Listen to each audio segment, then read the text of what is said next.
아마샤가 에돔 사람들을 죽이고 돌아올 때 세일 자손의 신들을 가져와서 자기의 신으로 세우고 그것들 앞에 경배하며 분향한지라. 그러므로 여호와께서 아마샤에게 진노하사 한 선지자를 그에게 보내시니 그가 이르되 저 백성의 신들이 그들의 백성을 왕의 손에서 능히 구원하지 못하였거늘 왕은 어찌하여 그 신들에게 구하나이까? 선지자가 아직 그에게 말할 때 왕이 그에게 이르되 우리가 너를 왕의 모사로 삼았느냐 그치라 어찌하여 맞으라 하느냐. 선지자가 그치며 이르되 왕이 이를 행하고 나의 경고를 듣지 아니하니 하나님이 왕을 멸하시기로 작정하신 줄 아노라. 유다 왕 아마샤가 상의하고 예후의 손자 여호아하스의 아들 이스라엘 왕 요아스에게 사신을 보내어 이르되 오라 서로 대면하자. 이스라엘 왕 요아스가 유다 왕 아마샤에게 사람을 보내어 이르되 레바논 가시나무가 레바논 백향목에게 전가를 보내어 이르기를 내 딸을 내 아들에게 주어 아내로 삼게 하라 하였더니 레바논 들짐승이 지나가다가 그 가시나무를 짓밟았느니라. 내가 에돔 사람들을 쳤다고 내 마음이 교만하여 자긍하는도다. 내 궁이나 있으라. 어찌하여 화를 자초하여 너와 유다가 함께 망하고자 하느냐. 하나 아마샤가 듣지 아니하였으니 이는 하나님께로 말미암은 것이라.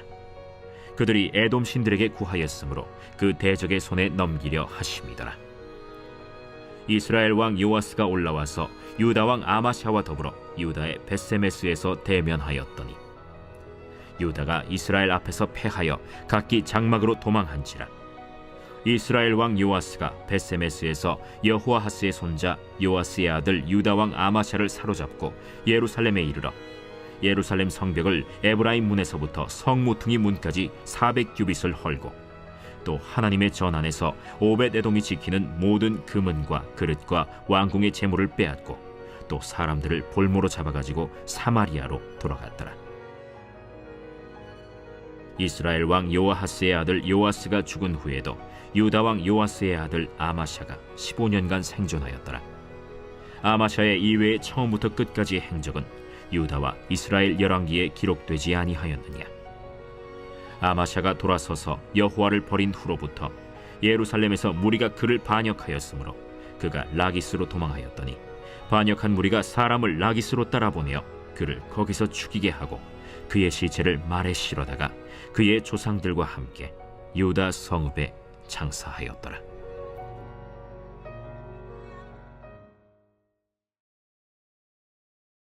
샬롬, 오늘도 말씀과 함께 동행하는 귀한 성도님들을 주님의 이름으로 축복합니다. 말씀이 우리의 힘이며 우리의 능력임을 믿습니다. 오늘도 말씀을 통해 하나님의 선하심을 맛보고 경험하는 하루가 되시기를 소망합니다. 우리 인생은 수많은 선택의 순간들로 가득 차 있습니다. 매일 아침 일어나는 순간부터 잠자리에 들기까지 크고 작은 결정들이 우리 삶의 방향을 결정합니다. 그 중에서도 가장 중요한 선택은 무엇일까요? 바로 하나님의 음성에 귀를 기울이느냐 아니면 자신의 욕망과 교만을 따르느냐 하는 선택입니다.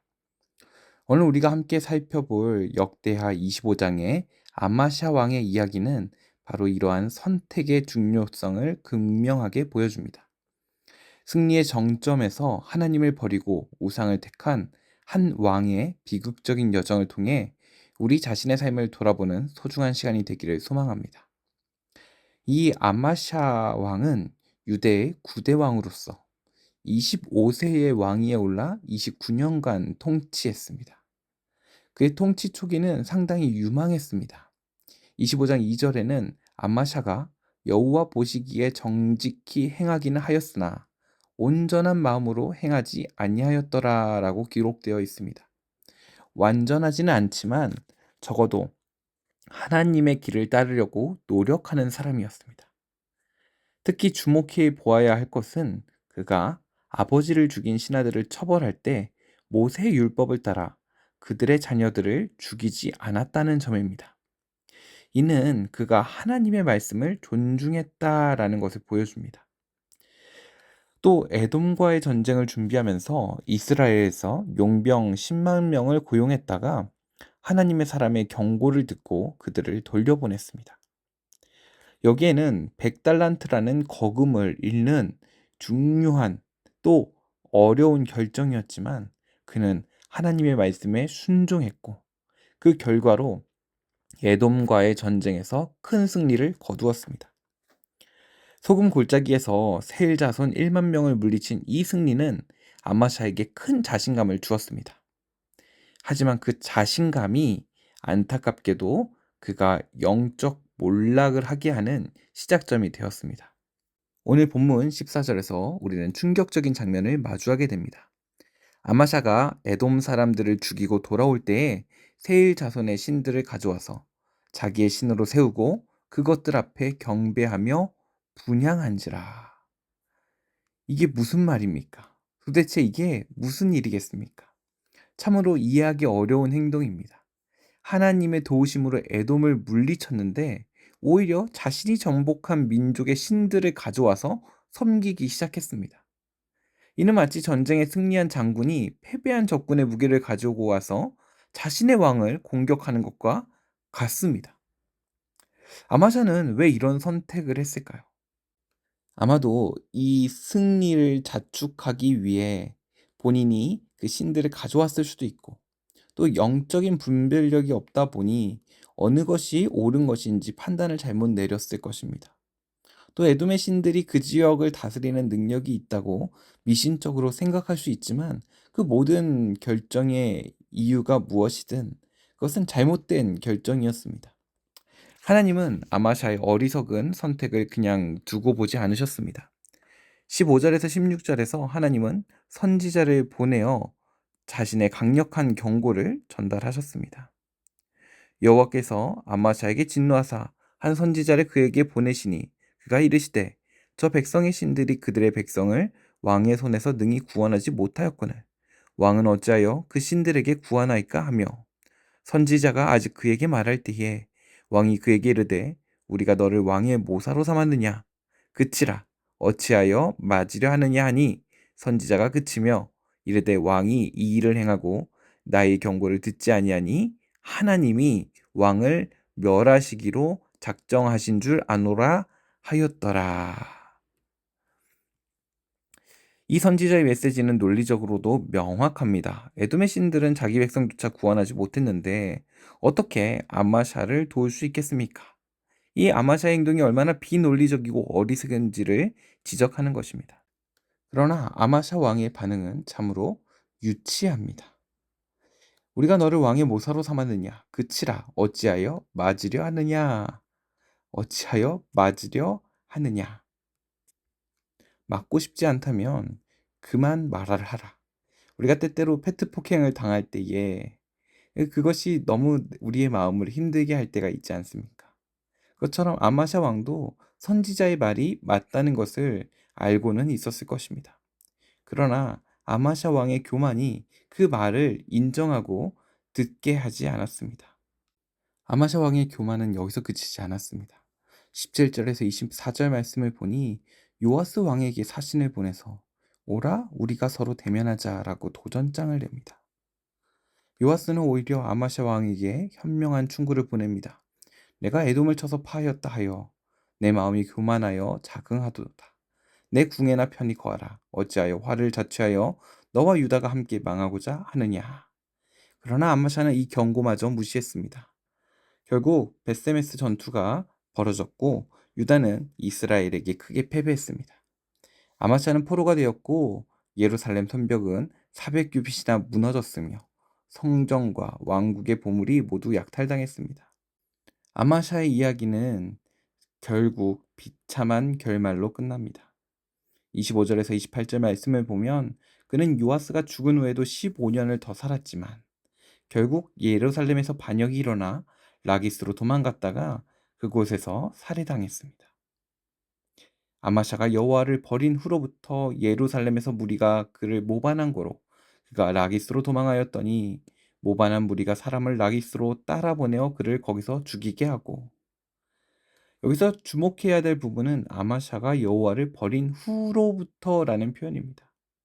아마샤의 몰락이 그가 하나님을 버린 순간부터 시작되었음을 분명히 하고 있습니다. 오늘 아마샤 왕의 이야기를 우리의 삶에 비추어 보아야 합니다. 순간의 선택이 평생을 좌우합니다. 우리가 승리하는 그 순간에는 하나님의 도움으로, 하나님의 은혜로, 하나님의 인도하심으로 승리하였는데 그 뒤에 그것을 내가 한 줄 착각하는 순간 그것이 우리의 영적 몰락의 시작점이 될 수 있습니다. 히브리서 3장 15절에 오늘 너희가 그의 음성을 듣거든 마음을 완악하게 하지 말라라고 말합니다. 하나님의 음성에 귀를 기울이는 겸손이 우리에게는 필요합니다. 승리의 순간 사단은 우리 마음속에 교만이란 두 글자를 새겨 넣습니다. 고린도전서 10장 12절에는 서 있는 줄로 생각하는 자는 넘어질까 조심하라 라고 말합니다. 그저 겸손함으로 하나님의 음성에 귀를 기울이는 것입니다. 내가 선택하는 것이 아니라 하나님이 말씀해 주신 것을 따라가는 것입니다. 하나님은 아마샤에게 선지자를 보냈지만 그는 듣지 않았습니다. 우리에게도 다양한 경고의 신호들이 다가올 때에 때때로 우리는 나의 교만으로 또 다양한 방식으로 그 경고를, 그 음성을 무시할 때가 있습니다. 순간의 선택이 평생을 좌우합니다. 작은 선택이 큰 결과를 낳습니다. 아마샤 왕이 하나님의 은혜로 승리했을 때 하나님에 대한 믿음을 신실하게 지켰다면 얼마나 좋았을까요? 어리석은 선택은 내 욕심에 따라 선택할 때 시작됩니다. 우리는 매일 선택의 기로에 서 있습니다. 아마샤처럼 우상과 교만을 선택할 것인지, 하나님과 겸손을 선택할 것인지 우리는 선택해야 합니다. 그 선택이 우리의 평생을 좌우합니다. 모세는 이스라엘 백성에게 내가 오늘 생명과 사망, 축복과 저주를 내 앞에 두었나니 너와 내 자손이 살기 위하여 생명을 선택하라 라고 말했습니다. 오늘 이 순간 여러분은 어떤 선택을 하시겠습니까? 아마시아의 실패가 우리의 실패가 되지 않도록 오늘 이 이야기가 우리에게 반면교사의 교훈이 되어서 오늘 하나님 앞에 겸손히 서서 하나님의 음성에 귀 기울이는 축복된 삶이 되기를 소망합니다. 함께 기도하겠습니다. 은혜가 풍성하신 하나님, 오늘 아마샤의 이야기를 통해 한순간의 선택이 평생을 좌우할 수 있음을 깨닫게 하시니 감사합니다. 우리 삶의 모든 순간이 선택의 기로임을 인식하게 하시며 매 순간 지혜롭게 결정하여 주님을 향한 길을 걷게 하여 주시옵소서. 성공과 승리의 순간에 교만하지 않게 하시고 오히려 더 겸손하여져서 하나님께 영광 돌리는 삶이 되게 하여 주시옵소서. 주님의 경고와 음성에 민감하여 반응할 수 있는 영적인 감각들을 허락하여 주시옵고 순간의 선택이 평생을 좌우하기에 늘 하나님이 기뻐하시는 선택을 할 수 있는 우리가 되게 하여 주시옵소서. 실패하고 잘못된 선택 앞에서는 돌이킬 수 있는 용기와 겸손함도 더하여 주시고 주님의 변함없는 사랑으로 우리를 새롭게 하여 주시옵소서. 모든 선택을 주님께 올려드리며 우리 주 예수 그리스도의 이름으로 기도합니다. 아멘. 오늘 우리에게 주신 말씀을 붙들고 또 오늘은 특별히 가정을 위하여 함께 기도의 자리로 나아가겠습니다.